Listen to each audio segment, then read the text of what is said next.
वार्षिक परीक्षा जो हो रही है उसके लिए हम कक्षा 8 के विद्यार्थियों के लिए पेपर बना रहे हैं, जो आपको सेम टू सेम मिलेगा, आप लोग देख करके जरूर जाएं।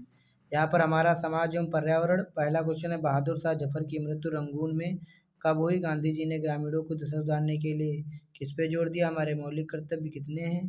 हमारे देश का कितना प्रतिशत भाग सूखाग्रस्त है?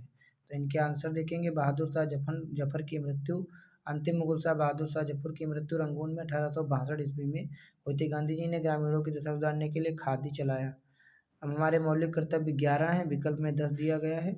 वर्तमान में 11 मौलिक कर्तव्य हैं, ठीक। तो अगर 10 ऑप्शन में तो 10 लगा सकते हो, ऐसे 11 है। देश का कितना % सूखाग्रस्त है? 25%।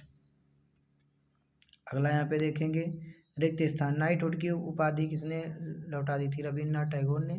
प्रधानमंत्री जवाहरलाल नेहरू भारत के प्रथम प्रधानमंत्री भी थे, मतलब प्रधानमंत्री भी तो थे ही, और साथ में क्या थे? न्याय के योग्य हैं। जापान को मैनचेस्टर कहा जाता है। इसका आंसर देखेंगे, रविन्द्रनाथ टैगोर ने नाइटहुड की उपाधि लौटा दी। प्रधानमंत्री जवाहरलाल नेहरू भारत के प्रथम प्रधानमंत्री भी थे। उच्चतम न्यायालय या न्याय के योग्य है। ओसाका को जापान का मैनचेस्टर कहा जाता है। अब यहाँ पर प्रश्नों के उत्तर देने हैं। आज़ादी के बाद भी भारत में अंग्रेजी भाषा जारी क्यों रही? चौरी चौरा कांड का संक्षेप वर्णन कीजिए। मानव संसाधन किसे कहते हैं? बेकार से आपका क्या तात्पर्य है? तो यहाँ पर देखेंगे, आज़ादी के बाद भी क्यों जारी रही? तो साउथ इंडिया गैर हिंदी भाषी राज्यों के विरोध के कारण और प्रशासनिक कार्यों में सुगमता के लिए इसे जारी रखा गया। चौरी चौरा कांड 4 फरवरी 1922 को गोरखपुर में प्रदर्शनकारियों ने एक पुलिस थाने में आग लगा दी, जिसमें 22 पुलिसकर्मी मारे गए थे। इसके बाद गांधी जी ने असहयोग आंदोलन वापस ले लिया था 12 मार्च को, मतलब 12 फरवरी को। मानव संसाधन, जब लोग अपनी शिक्षा, कौशल और स्वास्थ्य के माध्यम से देश के विकास में योगदान देते हैं तो उन्हें मानव संसाधन कहा जाता है।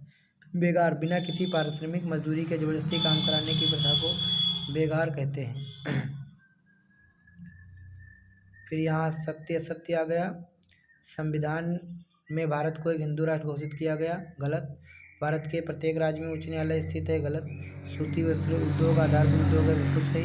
भारत में आश्रितता दर ऊंची है, बिल्कुल सही, बड़ी युवा और बुजुर्ग संख्या के कारण। तो ये था आपका यहाँ पर, ये सही गलत है पहला, दूसरा भी गलत है, तो और ये दोनों नीचे के सही हैं।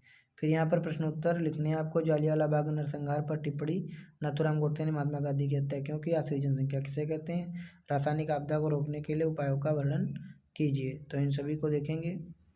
जालियांवाला बाग हत्याकांड 13 अप्रैल 1919 को जनरल ओ डायर ने अमृतसर में शांतिपूर्ण सभा पर गोलियां चलवाई, जिसमें सैकड़ों लोग शहीद हो गए। गांधी जी की हत्या, नाथूराम गोडसे गांधी जी की अहिंसा और विभाजन के समय की नीतियों से असहमत था। आश्रित जनसंख्या 0 से 14 वर्ष के बच्चे और 60 वर्ष के ऊपर के बुजुर्ग, जो आर्थिक रूप से काम करने वाली जनसंख्या पर निर्भर होते हैं। रासायनिक आपदा, कारखानों में सुरक्षा मानकों का पालन करना, गैस रिसाव की चेतावनी प्रणाली लगाना और रिहायशी इलाकों को उद्योगों से दूर रखना चाहिए। तो ये पूरा पेपर यहाँ पर सॉल्व हो चुका है। मिलते हैं आपसे नेक्स्ट वीडियो में, तब तक के लिए धन्यवाद।